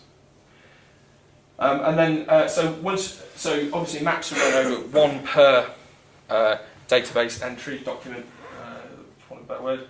And then reducing is kind of a good way of like summing, bringing it all down to either single values with a single data record at the end, or you can kind of often you can group them, so it's a bit like you're grouping in SQL, and you can get, you know, this is the maximum amount of money that this beer here has earned us. Yeah, quite useful. So building on MapReduce, as far as I'm aware, Google's not really using it internally for their own stuff anyway, because they've moved on, correct me if I'm wrong, to stream processing, which is an even cooler version of MapReduce. Because if you think of that map function that gets run on each of your pieces of data, on each of your records of data, pretty soon you start to think it'd be really useful if I could do more than just what's in this body of this function with it. You start to think it'd be really useful if I could train a machine learning algorithm, or maybe run this function like 1,000 times over this particular piece of data rather than just once. Or maybe you think to yourself, what if I could query another database for every database record and use the data from that database to change this and modify it into the particular format that you want. And you can have like as many of these as you want. And the best way I think to describe it is kind of like a pipeline. And the reason they call it a pipeline is because often these things are run in parallel, but usually the stream processing database is clever enough to know that you want to move your data around as little as possible. So it's often clever enough to go, okay, well, hang on a second, let's keep this data being processed in this space over here, so it doesn't have to move, and this data can go over here. So it's kind of like a pipeline because it tries not to move around between servers unless it has to, unless it's quicker. It can make those kind of decisions. And then once you process it, of course, you can serve the output. So these are some kind of cool things that you can do with this kind of stream processing. And I think one of the reasons that Google decided to move away from using kind of Bigtable for that kind of stuff, although they still use it, as far as I understand, as a way to store the data for this stream processing, is that it works at the petabyte scale, and they ran into limitations with MapReduce, which I can't explain because they go over the top of my head. But if you are dealing with data and you're at the petabyte scale, then maybe, talk to someone else that can explain that to you in more detail. So the other really interesting thing is, say you've got a bunch of data and it's new data. You want to run over the whole data set. It can do that really, really quickly. It can, run each of the items through the stream in the best way possible. But it can also just run new data as it comes in or as data changes. So you've got someone changes a record in your database and it kicks off the pipeline and it redoes all the computation and it spits the results out at the end, which is really handy. So that's where it kind of comes from, the stream processing, because your data is being streamed in through the database in a kind of hub-sub way. So you're subscribing to changes on this particular bit of your database. So not only does it do real time, but it also does batch processing. And that's really one of the things that makes it extra powerful. check I've covered everything. So yeah, Google Cloud Dataflow is a good one to look through. Apache Spark, Storm and Samza are all open source alternatives to look at, but definitely probably worth looking into. There are also obviously hosted versions of these on the Google Cloud that you don't have to rent servers to run. It depends on your use case, and they will kind of remove a lot of the complexity from the equation as well, because they'll deal with the storing, and you can concentrate on the bit in the streaming that you kind of care about. So consistency.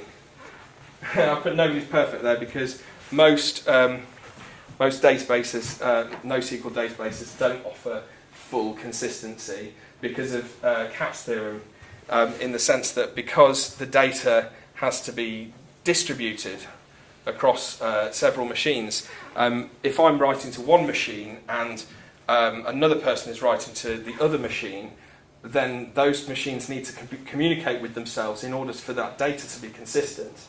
So it's a case of like who gets there first. If I get to the data and they write at almost the same time, then there's going to be an argument between the two to say, well, Rob got there slightly quicker, so his writers will count. There are all sorts of different ways that the databases deal with this, and every database is different. For example, sometimes when you write to a record, if you care about consistency, you can specify it, and you can say, I want to wait until this has been written to every single server in your pool. All of the replicas of this data has been written before you tell me to go off and do another job. So that's kind of quite a useful thing. You can also have, sometimes you've got records that when you query them, they have like a number attached to them, like this is the version of the record that you've got. And then when you try to write back to the database, it fails and it comes back to you and says, sorry, someone else got there first. So that can be annoying in an error handling way. But in reality, it doesn't happen very often. In reality, in real world applications, consistency is a bit less of a problem. So we've got ACID transactions. Not all relational databases support ACID transactions, and this is again down to the distributed nature of you're running across several servers and without a single point of truth. It's really difficult, and as soon as you introduce a single point of truth, then the writing of that data is really really difficult to do. So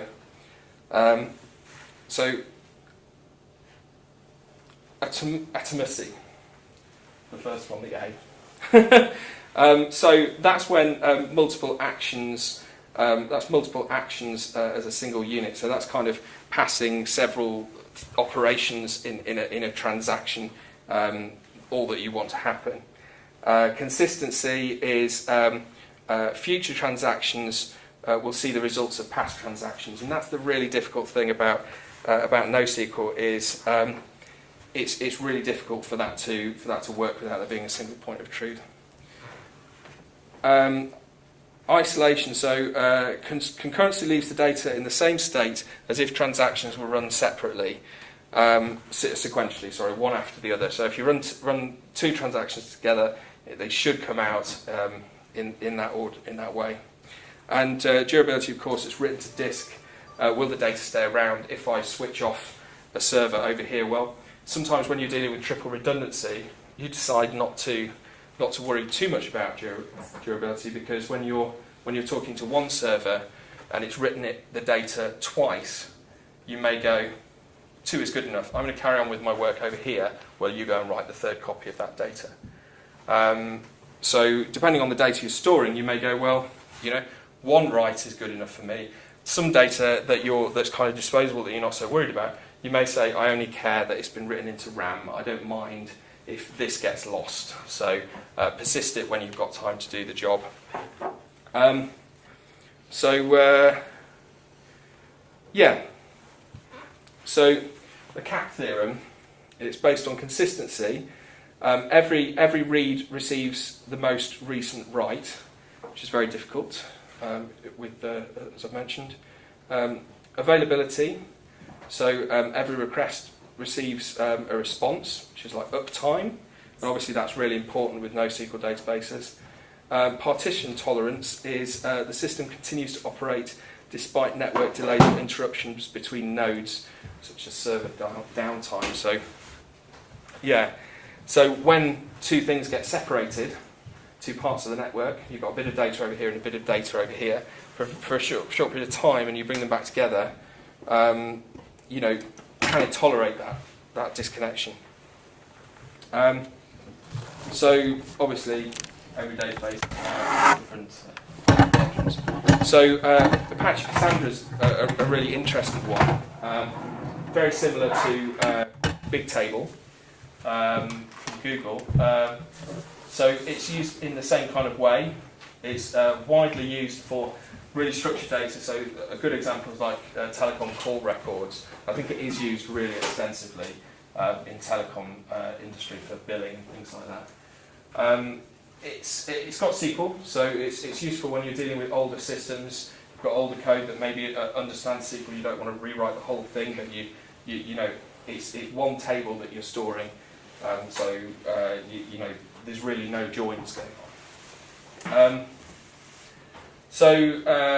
Usually, when a database like this gets added to an existing project, is because projects reach the limitations of a relational database, and they've gone, let's move this table out of the relational database because it's really structured. So we'll stick it in something like Cassandra. And it's also used. It's also really good for various different tools like Hadoop and things like that can also run, MapReducers and other things over Cassandra data. So there's a lot of hooking into other kind of products, especially Apache products. But it's really important to understand the limitations because again you are dealing with kind of tabular data, which is good if that's the data that you're dealing with. So Hadoop's kind of like it's a collective term for a whole bunch of Apache services, a bunch of utilities. It's kind of a open source alternative to MapReduce that we mentioned earlier, and the MapReduce is very, very similar. It bears a lot of similarities to Bigtable, and it's used in a lot of different companies. Oh yeah, there you go. The HBase model after Bigtable. It's all based on this distributed file storage, which isn't the kind of file storage that you consider like mounting, like you would a disk. It's a bit different. It's built for data. The tools in the Hadoop stack are very highly inspired by Google's tools. And I think that it's used really, really heavily at Facebook. I know Facebook's a good example people use as a place where MySQL is king, and as a proof of concept that MySQL can scale. They've actually rewritten a huge part of MySQL in order to make that happen. Actually, the Hadoop team at Facebook is bigger than the MySQL team. They're also the biggest users of memory in the world, so I don't know if that's a good thing. Definitely, probably quite costly. So the other type of database that I want to talk about, because it's the one that actually all the stuff that I work on generally tends to fall into, is document-based databases. Because there's a cool thing that you can do with document-based databases. They can be multi-dimensional. You can store lists in there, you can store hash tables, you can store all sorts of different things. So you normally start out with a record. And the other thing that is that, like, from the work that I've done on apps and on the web and on APIs and things like that, document databases seem to make the most sense. And I think that's because of this move towards a REST JSON API. So APIs themselves are generally like returning JSON. So this is a really handy way that you can kind of store JSON objects in the database exactly the same way that they're going to be returned by the API. So if you do a post or a put to an endpoint, you can literally take that after checking that it's what it needs to be and put it into a database and not have to do any kind of like splitting it into tables or writing queries or anything like that. It's just in and out, and that's incredibly quick. And then of course, because it's document based and you've got the data in a kind of a structured way, but not a structured.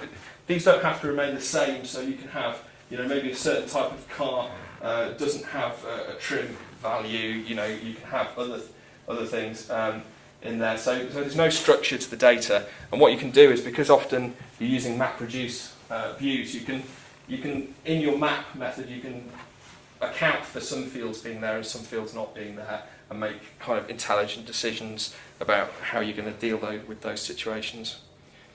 Tend to support CRUD operations, which I guess is useful for building APIs. And which I mentioned earlier about optionally waiting for consistency. So if you want to play with these kind of databases, I would really recommend having a play with Couchbase. It's quite easy to set up, and it is a distributed database, so it can run on multiple machines, and it's all failover tolerant. You can switch machines off, and it will recover from those kind of situations. And you can swap machines out and upgrade them, and all the things we talked about earlier on. Originally, so this chap, who I've forgotten the name of, he wrote something called CouchDB, which was bought by Apache, and that did quite well. Had a lot of uptake, and he looked at Memcache, and he said, well, hang on a second, this is an in-memory cache, which people are having to write the application code in order to utilise that on top of accessing the database. And so that's kind of useful. And he joined the two together. So they tend to be, document databases tend to be key value stores as well. So you have a key and it gives you a document. You have a key, it gives you a file or something. So this Couchbase in particular is based on Memcache. Which means it's got the useful thing of times live on record. So if you've got data, if you're capturing data from a motorbike riding around the racetrack, maybe you only want to capture the latest day's worth of data, and you can have it automatically deleted. And a lot of other things offer that as well. But it's quite a nice thing to have especially for like user logins and all that sort of stuff. So it's expandable. You want more storage, add more machines. You want more processing power, add more machines. You want more memory and more indexing, you can add more machines, quite useful. It's got MapReduce views. It's also got kind of Nickel, which is a query language which is very similar to SQL. So when you're working with kind of junior devs that are more SQL orientated, you can kind of give them the ability to write Nickel, which actually is an extension of SQL that allows it to be three-dimensional and go inside the documents. But when you're doing those kind of queries, you do need to index in advance what it is you're going to want to look up. And one of the reasons why it's so good to play with, it's got a nice web management interface. And if the features and the querying abilities that Couchbase have aren't good enough, you can also plug it into Elasticsearch, which is quite useful. So Elasticsearch, you can do a huge number of things in order to query that data in different ways. It's worth noting that the Enterprise Edition is a paid-for product. The Community Edition is open source and free to use. So you can go and download that and play with it. Normally the Enterprise Edition is kind of a minor version ahead, so it's got some of the new features and stuff, and the Community Edition is a minor version behind. So this is kind of the differences in rights. We talked about Cassandra early on, but you can see that because of its kind of in-memory caching and the fact that it's key value and all the other stuff, you can see it really does very, very well And that's why it's used quite a lot in games, mobile games, and you know, stuff like that, because it's so quick. So Just say we've probably got about 5 more minutes. okay, I'll rush through. Yeah, I'll rush through this really quickly then. That's nickel. We talked about that. Elasticsearch is really useful tool. So I mentioned that with Couchbase, it can be hooked up into noSQL databases. So that's really useful. And Firebase. So a lot of mobile apps are using Firebase as a tool at the moment to develop on, because it gives you some abilities to write data while you're offline. So if you have an internet interruption or something and you're on your mobile device, you can write data. It's got some limitations because you can't always read data if the data is not already on the device. Clearly, so if you're in the middle of nowhere and you're trying to do something, it doesn't always work. But if you're making changes, it does change tracking. It writes those changes up.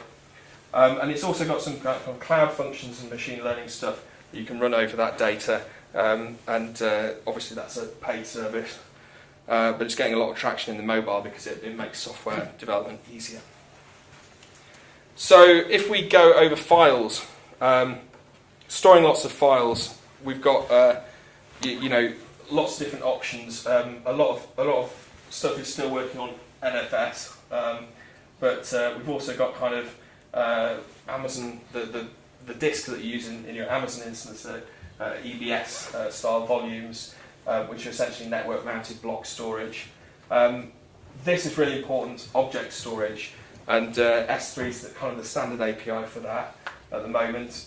OpenStack Swift is open source implementation of that. These are really important because you can store a large file against a key in the same kind of way.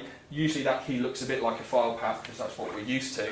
And you can also then serve the files that you've saved direct to a CDN. So maybe my mobile device is storing directly to this S3 or storage location object store, and completely bypassing the load on my own servers, which I'm having to pay a lot extra for. So it's really useful, and it's got the fine-grained permissions to allow that. And it can also talk directly to a CDN. GlusterFS is another interesting alternative for when you need a file system that's bigger than the device that you can handle. So GlusterFS is, all the stuff I'm going to talk about is highly available, so let's skip over that kind of stuff. So you can mount it using NFS, which is handy for talking to all the systems. But essentially you can mount a big file system on your server and then keep adding nodes to add storage as and when you need it. And here's another one, Ceph, which is used really widely. So this is really interesting because it's S3 compatible, so it can also act as an S3 object store to store files. Really, really handy. It's also got block storage, so it can also be like that disk that gets network mounted that you use on your cloud storage like AWS. And it's also got probably the coolest thing is the file system, because you can mount it and it's got all sorts of, it's got really nice snapshots, really handy.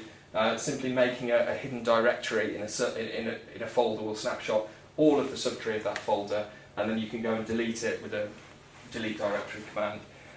So really easy to use, and that's widely used at CERN. That's the biggest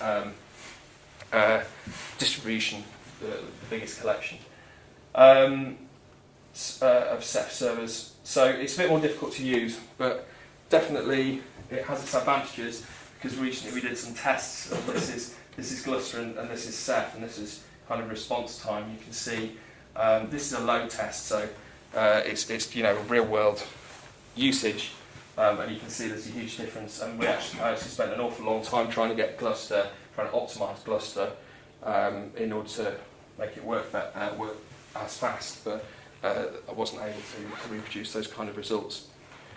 So, being as quick as I can through cluster computing, because I know we're short on time, I'll try not to keep you any longer than I can. So the idea with cluster computing is your service is spread across several servers. Adding servers is really easy. Docker is one service that we use. I used to play with Linux containers when I was young in my bedroom on Linux servers and things like that. And the fact is that really recently, it's an old concept, but Docker has come along and made it really, really easy to use. And lots of cloud providers offer different ways of running Docker containers. So that's really useful. So it gives us a load of different things, but essentially you're talking to the cluster of machines as if they were one machine, and you're saying, I want you to give me 3 web servers and some database servers and this. And if a machine goes offline, the other machines will work together to make sure that those services are still up and running, and you won't have any interruption. So definitely well worth looking into, because they really helps to manage complexity in those systems. So for example, when all these services that I've talked about, they're difficult to configure, and sometimes running them is a headache. There's a lot of different things, lots of moving parts. Maybe you're using 3 databases when originally you were just using 1. So Docker's a really good way of helping you manage complexity by storing configuration as code and being able to just walk up to any developer machine and saying deploy, and the whole system will boot up. Task queues, really useful for parallel processing, particularly in machine learning applications and things like that. We were talking about stream databases earlier on, and this is kind of a similar thing that you can do with task queues or message brokers, whatever you want to call them. So essentially, a process on one machine publishes a message. Several workers can be sitting there on several different machines, and the queue goes, well, you do this job, you do this job, you do this job. And all your work's done, and then those workers could publish new tasks onto the queue, or they could save stuff out to a database. I'd recommend you give RabbitMQ a go, because it's really easy to set up. There are Apache alternatives as well, and pretty much every cloud provider has its own queue. But it's good. You can play with it with a web interface, and it's really, really quick. And it's also clusterable. Interesting thing this week. ARM on the server for the first time. Amazon released its first A1 machine, something that I think is going to be the next big thing because of the cost savings and the huge electricity savings that's going to cause. So really keep an eye on that, because especially with solar power and wind power and everything, I think that's going to be really useful. So just very briefly to wrap up, I'm going to just talk about some things that can really make your life easier in developing software that's going to be run in the cloud in a parallel way. We've got the problem with iteration, which is essentially if we've got to think in advance about how we're storing all this stuff, if we've got to make all these decisions really early on, then that's really difficult to work in an agile way where you're constantly iterating. If you need to deploy something in a week, maybe you just want to get it working on something and see it working, and then worry about what you're going to do next in the next sprint. So that's kind of the other problem here, is the parallel processing problem, which the biggest change in this is everything, all the code we used to write used to be single-threaded. It used to run on one CPU. Each CPU there was one in per machine, and there was one core in that CPU. It's great for iterative programs, great for programming, it's great for single-threaded applications. When you do things at the same time in parallel, things get a bit more difficult, and you end up locking tables all the time in order to get your application. Not locking tables, putting locks throughout your applications in order to bring threads together when you're doing multi-threading, in order to make things work properly. So immutability makes threading and parallel processing much easier. But really, the thing that I want to make sure that all of you look at in great detail is functional programming. Because when you write in a functional way, it automatically makes your code work well in parallel, and it gives you a lot of things for free. It's if you use pure functions, they're easier to reason about. Pure functions are things where they don't have any side effects. They don't communicate with other things except for what's input, and the inputs are mutable. So the only way you can change the data is by outputting it and running other functions. You can also have functions as values, which are, is really common these days anyway. So you all know about that kind of stuff. It basically means testing is clearly a lot easier because you can just use the input to the function, the properties that you're passing to your function. So that makes testing an awful lot easier. It definitely improves code reuse because you don't have to create big objects purely in order to run small functions across those objects. You can reduce the stuff that you're selling as properties. But the biggest thing is it makes parallel and concurrent programming easier. And it's really difficult to not write in a kind of functional way if you're using automated testing. And TDD is a really, really good thing to improve code quality if you're not doing it already. You probably all know about TDD already, so I'm not going to go through it. But essentially, if you look at kind of examples, this is in keeping with what I've seen myself. Is basically it takes slightly longer to do the initial implementation, but overall the project ends up coming in quicker. And the bugs that end up in production are considerably smaller. It's more maintainable, more reusable. This is a big one for me, doing deployments. If you're using dynamic languages, then you really have no idea whether your code is going to work unless every single function is run before it gets deployed. So test-driven development, very useful for unit testing. And pair programming, this is the important point really on this slide, is if you're not pair programming, this means that the driver, the person in charge of the computer, is in charge and the thinker is absent. So there's nobody really thinking, because when your eyes use an awful lot of your brain power, and the visual things, the way that visual stimulation kind of works, whereas when you can take a minute and you can think about what's going on, I think having two people working together, the stats really show that you get a huge increase in, not necessarily increase in speed if you compare like for like, but when you're comparing quality, so the individuals, you go back to them later on and you say, right, you've not delivered as good a quality as the pair programmers, correct all your bugs and your mistakes, and then you find you may get a 40 to 50% increase in speed on that. Last slide. How am I doing? Yeah, just in time. We spoke about it. We spoke about it a bit earlier on. Ethical and legal implications. So you can't just store data wherever you want to store it, and we've got to think of all sorts of things, including GDPR, when you're storing data. And the biggest one is it being used for harm, because there's having access to a lot of data, and the things that machine learning is going to enable us to be able to do is really going to open us up to some issues in terms of things like, the easy example is people being refused health insurance because a machine learning algorithm decided that it thought you should. And just to remind you that when you're dealing with that kind of thing, it's a fuzzy decision. It doesn't know that something's going to happen. It may be like 60% certain, but because that's over 50, it triggers the algorithm. So just be really careful when you're releasing data sets. You're not only releasing it to the good guys, but you're also releasing it to people that may want to use it for various reasons. Obviously, there's real opportunities as well with democratising the data. So my name's Rob Harrison.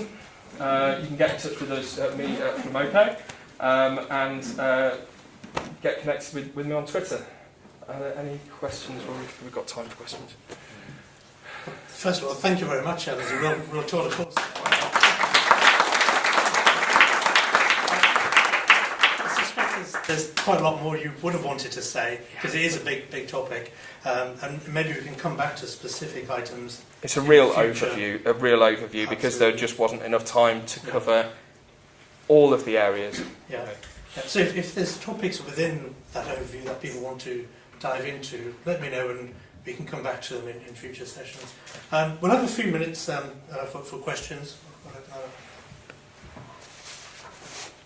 It's nice. Firstly, thank you very much. I'm going to spend the next 3 days on Google, I think. That's okay. I'll share these slides which have got a bit more detail. Anyway. I have one particular application which is basically using an entity relationship graph.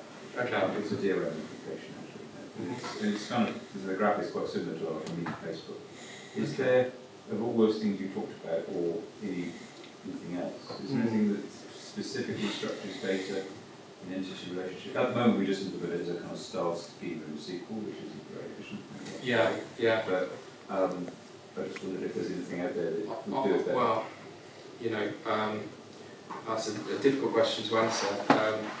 I would have a look at documents, noSQL databases, and see if you can model the data in a nested way with a bit of duplication that makes it easy to access. But because I'm not coming from a data science kind of background, I'm maybe going over my head a little bit.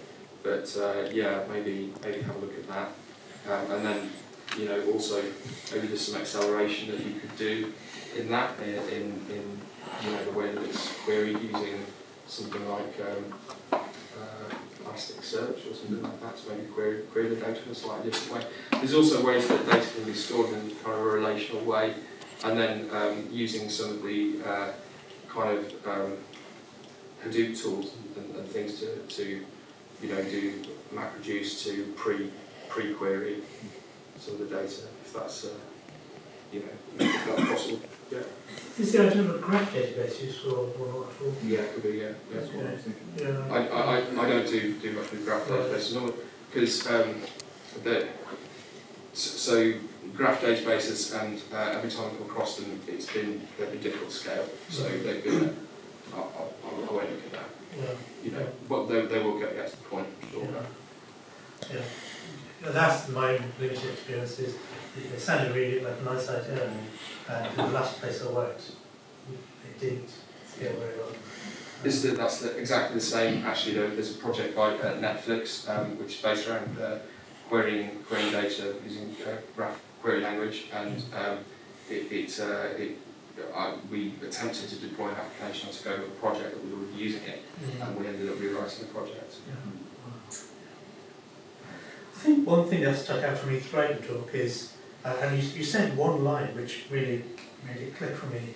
You said, in the early days, storage was expensive, and that's why the data schemas were designed that way. Yeah.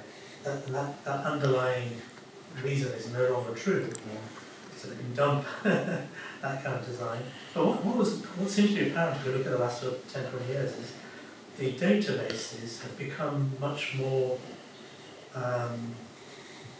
compatible with the applications that we write, as in we can offload to them things like storing JSON type data, but also functions running in the database in a way. So you talk about pre-computing and MapReduce and so on. Yeah. Is that a fair way of summarising what's Yeah, they've definitely become more specialised as well. So you tend to, whereas previously you may have chosen one database for use to use with a particular application, these days it's really common to have 3 different database technologies, and to have data written into 2 different database technologies at the same time, because storage is cheap and it can be queried in. For example, reporting is really good with relational data, reporting. So, you can store that data in a relational way that can then be queried really, really nicely.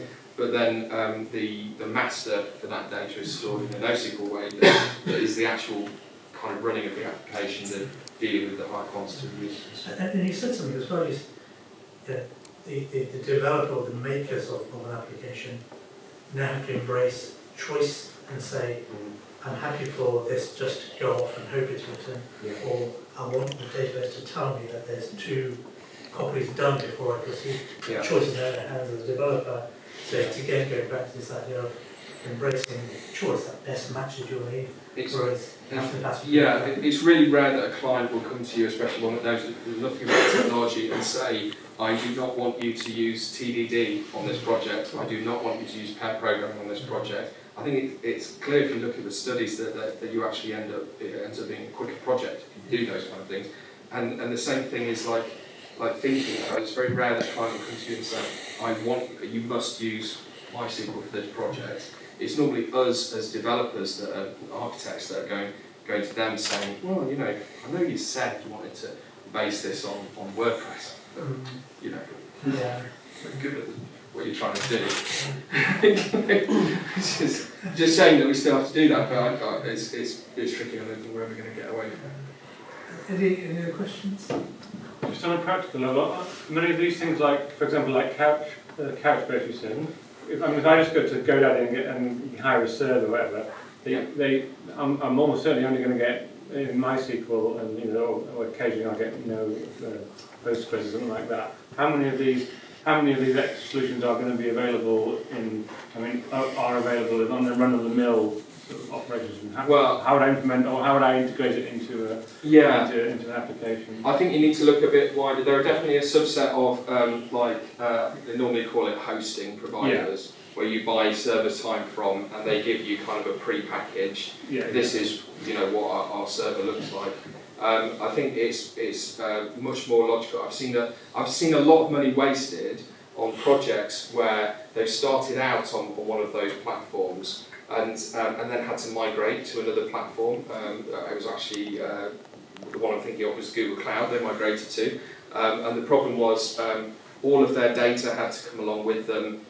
There was a huge kind of change in the application, the underlying application code. And I think for that project it was a really complicated one, and I shouldn't name the company that it was, but it was a very big company. It was a company that they knew they were going to be big at the start. They were aiming for something. They wanted to be the next big thing. They wanted to be the leader in the world, and they decided to base it on PHP and MySQL on a similar to GoDaddy kind of hosting environment. But I would definitely recommend looking at cloud providers like AWS. They do an easier to use setup. Try Google Cloud as a cloud provider as well. They all offer servers, but when you find you need to scale, they also offer features like snapshotting to be able to duplicate servers really quickly, and like imaging and things like that, which a lot of these kind of cloud hosting providers don't, because they're more based around the kind of WordPress websites and things like that. Yeah, but so most of the main service providers like AWS, they can give you the choice. I can say, well, I want to use Couchbase, or I'd have to install it myself. They give you a blank server pretty much of the operating system that you desire, because they're pretty much every operating system is available now. And then you can go, I want to. But it is that's one of the things I would probably recommend Google over AWS, because it's a lot much more. It's a kind of more modern cloud provider, so the interface is a lot easier to use, and when you come into it for the first time, it's really easy to look at AWS and all the options that are available, and it being really kind of not quite understanding. And it's another thing where if you purchase the wrong thing, you can spend a lot of money very quickly. So it's good having an expert there actually to set the server up for you and make sure that the backup's in place and other things are in place that kind of a hosting provider will have already done automatically for you. Might there be an existing, there's images, aren't there, on like the AWS marketplace? Yeah. So there might be something with Couchbase. Oh, no doubt. Yeah, there will be images. And Docker is really a technology that if you've not played with it, go and look at it, because it makes spinning up all these tools pretty much instant. The configuration is minimal, and generally the defaults work quite well. So it's really easy to get a developing machine and spin something up, play with it, decide you don't like it, and shut it down and dispose of it. And definitely when you're using a tool like Docker, local development, it enables local development, because you know that 100% code that you're deploying into production is identical to what's on local, whereas a lot of the local development environments, there are differences, and that means that differences go into production and cause bugs. So it really enables local development. I know I've kept everyone way Oh. So, unless there's some burning question, shall we call it a night and thank Rob and all the speakers actually?